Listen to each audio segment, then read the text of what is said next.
ఏం చేస్తున్నావు అమ్మమ్మ ఈరోజు? నెల్లూరు స్టైలు పప్పు పులుసు చేస్తుండా. మరి నువ్వు ఎలా చేస్తావు వీడియోలో చూపిస్తావా?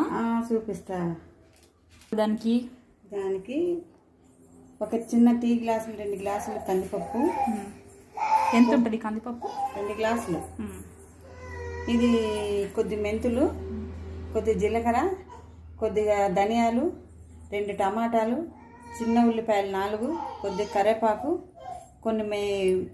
ఒక 10 ఎండుమిర్చి, ఒక చిన్న తెల్లగడ్డ, కొద్దిగా చింతపండు, ఇవన్నీ నూనె వేసి అన్నీ ఏంపేసి పప్పు కుక్కర్లో పెట్టి 2 విజిల్లు రానేసి మెదిపి తాలింపు వేసి.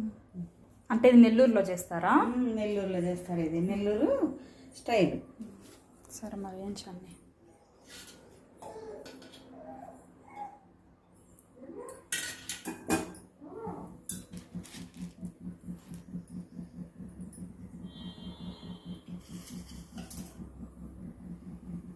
దీంట్లో పచ్చిమిర్చి వేయరు కదా? వేయరు, ఎండుమిర్చి వేస్తారు. ఇది నెల్లూరు స్టైల్.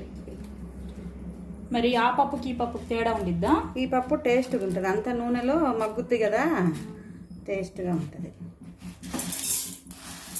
అంతా నేను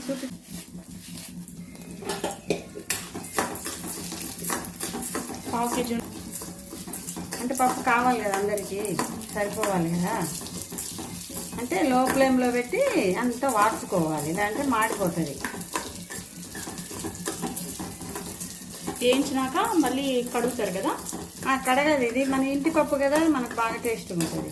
కడగాల్సిన అవసరం లేదు, మనం తయారు చేసుకునే కందిపప్పు కదా, ఇది మన పొలంలోది కదా, అందుకని ఇది టేస్ట్గా ఉంటుంది.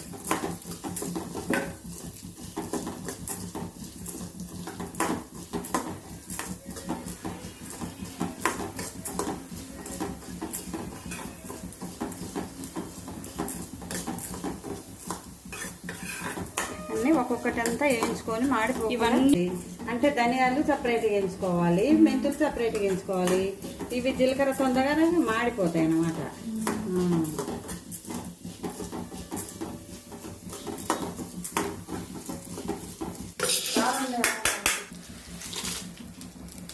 ఆయిల్ వేయలేదు? ఆయిల్ వేస్తా, ఆయిల్ వేసి వేయించుతా. అన్ని ఆయిల్ వేసి మాడిపోతాయి కదా, నిదానంగా వేస్తాను. ఇవన్నీ ఒకసారి వేసుకొని మాడిపోకుండా అన్నీ వేయించుకోవాలన్నమాట. ఎండుమిరపకాయలతోటి ఇవన్నీ వేసుకొని మాడిపోకుండా వేయించుకొని పప్పు కుక్కర్లో వేసుకొని 2 విజిల్ రానిసి వేసుకోవాలి.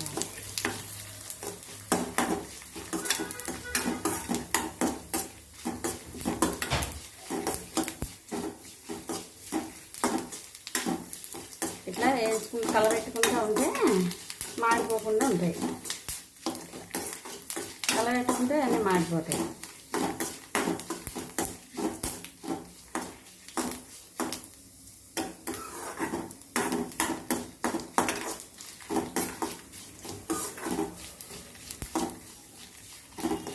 ఈ పప్పు నీకు ఎలా తెలుసు అసలు? అప్పుడు తాత నెల్లూరులో జాబ్ చేసేటప్పుడు అప్పుడు అక్కడ వాళ్ళు చేస్తుంటే చూసి నేర్చుకున్నా.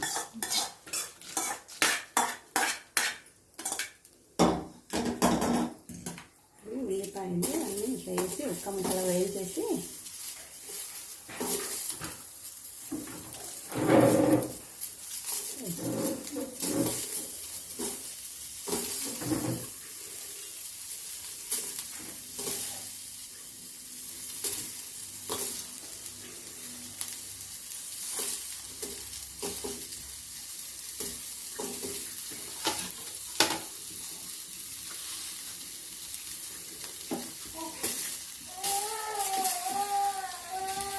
ఇట్లా వేసుకుంటే పచ్చి వాసన లేకుండా ఉంటాయి, బాగా టేస్ట్గా. 2 టమాటాలు వేసావు? 2 టమాటాలు, కొద్దిగా చింతపండు, ఒక తెల్లగడ్డ, ఒక కరివేపాకు,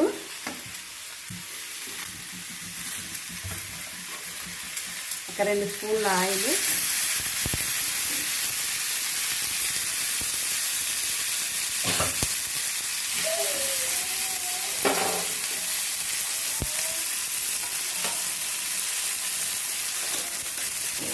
ఇవన్నీ బాగా ఫ్రై అవ్వాలి కదా. అవన్నీ బాగా నూనెలో మగ్గనిచ్చి అవి వేయించిన కందిపప్పులు అంతా వేసి పసుపు వేసి తగినంత ఉప్పు వేసి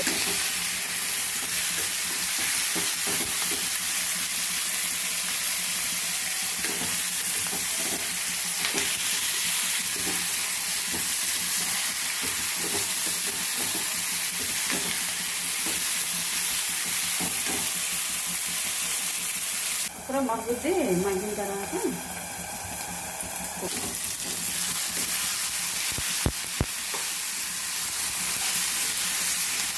సరిపోయే పప్పు చేసే విధానం ఇదే.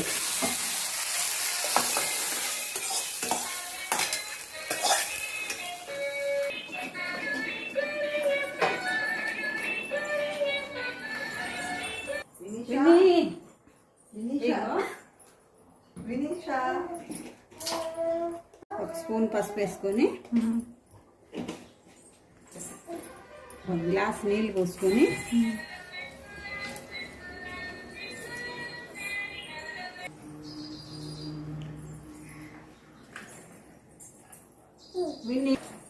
ఇన్ని అన్నీ వేసేసి దీంట్లో కొద్దిగా వాటర్ పోసి 2 విజిల్ రానిచ్చి మళ్ళీ పప్పు మెదిపి కావాలి. మరి దీనికి 3 విజిల్లు వచ్చి సరిపోతుంది. 3 విజిల్లు వచ్చి సరిపోతుంది. కుక్కర్ పెట్టినాక పప్పు ఉడికేటప్పుడు అంత రసం అంతా పైకి రాకుండా ఇలా దానికి ఇలా వేసుకుంటే వచ్చిన అంతా దాని మీద పడిపోతుంది. క్లీన్ చేయడం ఈజీగా ఉంటుంది. చూడండి, విజిల్ రావాలి. 3 విజిల్ రావాలి. అది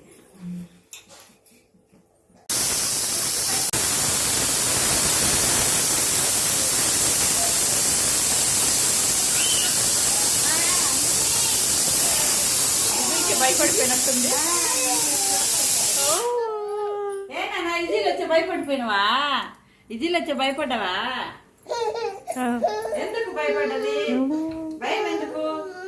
భయం ఎందుకు నాని? నీకు చింతల్లి, ఓ చింతల్లి, నీకు భయం ఎందుకు? తీసి మెదుపుతా. 3 విజిల్స్ వచ్చాయి కదా. 3 విజిల్స్ తర్వాత అలా చూడండి ఫ్రెండ్స్. రాము వేసుకొని మెదుపుకొని తగినంత. కొంతమంది ఉప్పు తింటారు, కొంతమంది ఉప్పు తింటారు కదా.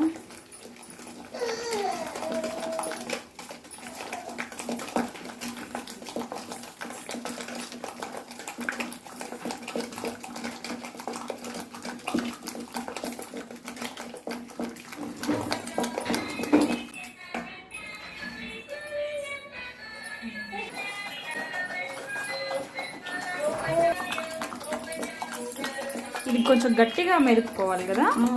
గట్టిగా మెదుపుతే ఇవి ధనియాలు, మెంతులు ధనియాలన్నీ బాగా మెదుగుతాయి. బాగా టేస్ట్గా రుచిగా ఉంటుంది.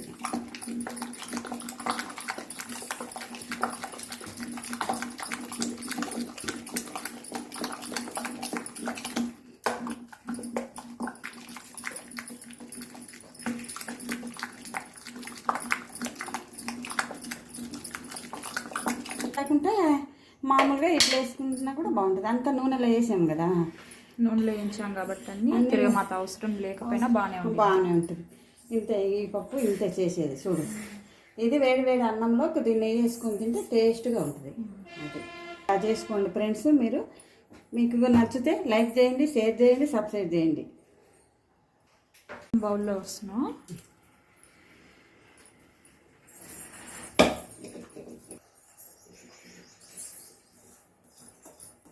చాలా ఈజీ కదా పప్పు చేయడం. ఏంటికమ్మా వేస్తుంది కంప్లీట్గా పడుతుంది.